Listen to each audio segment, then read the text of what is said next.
Hello everyone, welcome to another Rick's Picks. Today I'm going to be doing my review of the Dungeons & Dragons figure Presto. So what I'm going to do is I'm going to take a look at him in packaging, then I'm going to take a look at him and his accessories, and then I'm going to give you my thoughts on him. And also this week I will be doing reviews on Sheila and Eric. So go ahead and check those videos out as well. And if you like any of these videos, hit that subscribe button. It's a small click for you, but it'd really help this channel grow. So without any further ado, let's get to the review. Alright, so here he is in packaging. I really love the packaging for him. You got the D&D logo right here. You got the, carnival ride. And this nice picture of him from the cartoon. You got your age restriction, Hasbro. This here saying that there's no plastic in the packaging. And then you got your choking hazard here. And you got this nice picture of the actual figure himself. Spin it around this way. Once again, you get a nice picture from the cartoon. Alright, go around this way. You got this nice picture of the actual figure, all his accessories, and everybody else that is part of this wave. And you got some legal here at the bottom. Spin it around here. Alright, you got the D&D logo, a little bit more legal. The SKU that would take you over to, I believe it's the D&D website or the Hasbro website. Alright. And then on the bottom, you have a little bit more legal. So, with all that being said, let's open him up and see what he's about. Alright, so here he is out of packaging.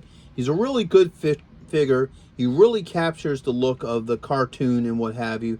He definitely has that whole mystique to him. So, let's give him the rotation. I love the color palette on him. It really makes him pop.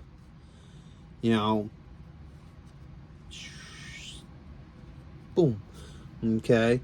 So, with that being said, let's start looking at his points of articulation. So, his head is on a ball joint. He has a shoulder joint. A elbow joint. Okay. And he also has a wrist joint. He has a torso joint. Alright. Now, he has a thigh joint. Alright, you can't do much with it because of his tunic.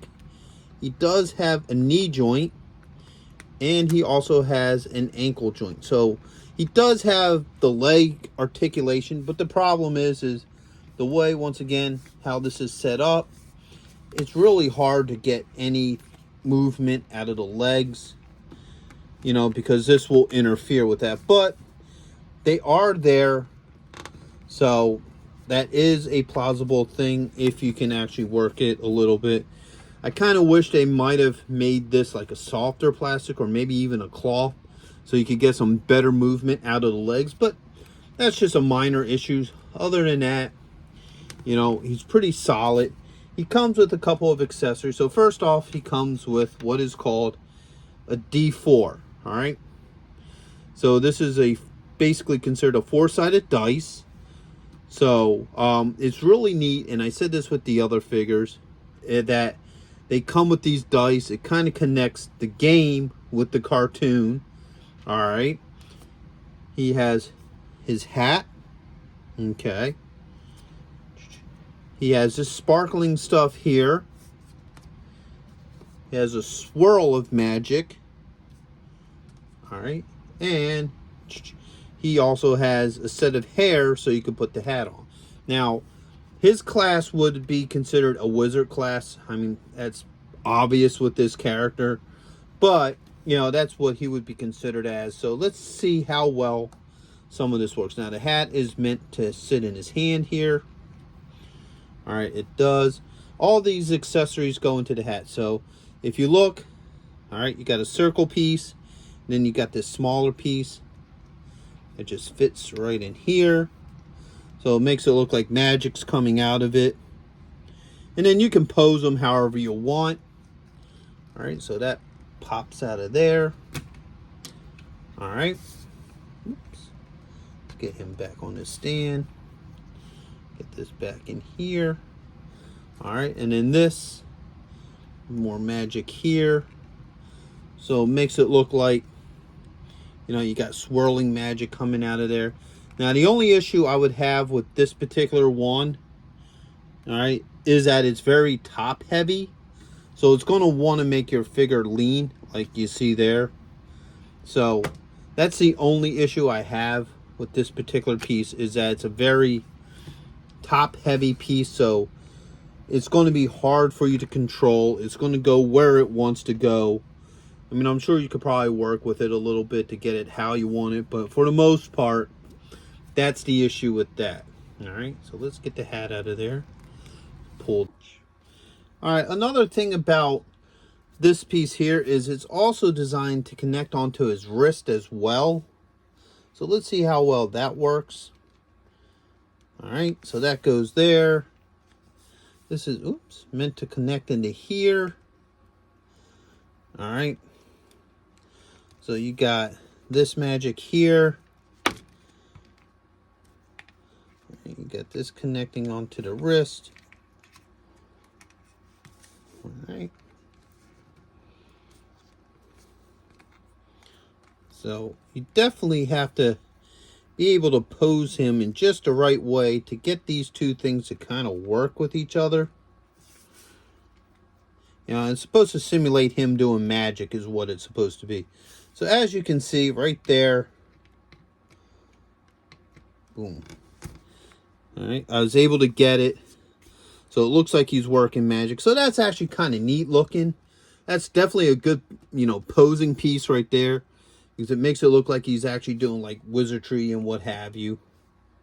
Now his hair is supposed to interchange. So let's see how well this comes off of there. All right, that pops off. Let's get this one here.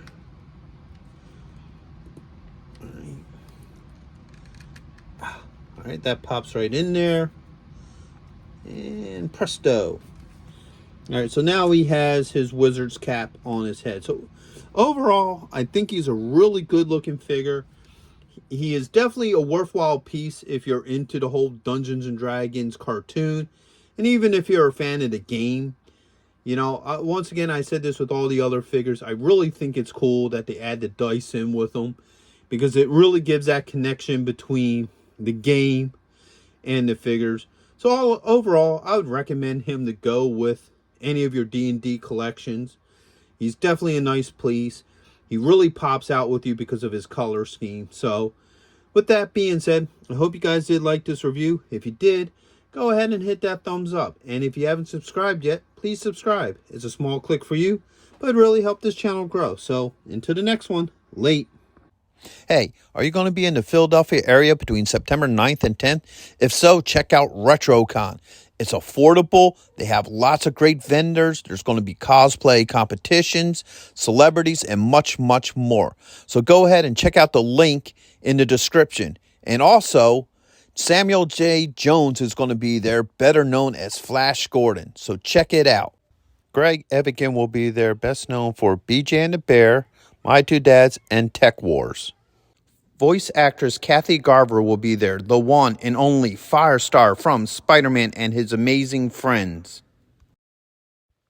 RetroCon has been taken over by the Dukes, so we got Tom Walpad, John Snyder, and Kathy Batch, Luke, Bo, and Daisy, alongside with the Jersey General representing the Dukes of Hazzards. Yee-haw!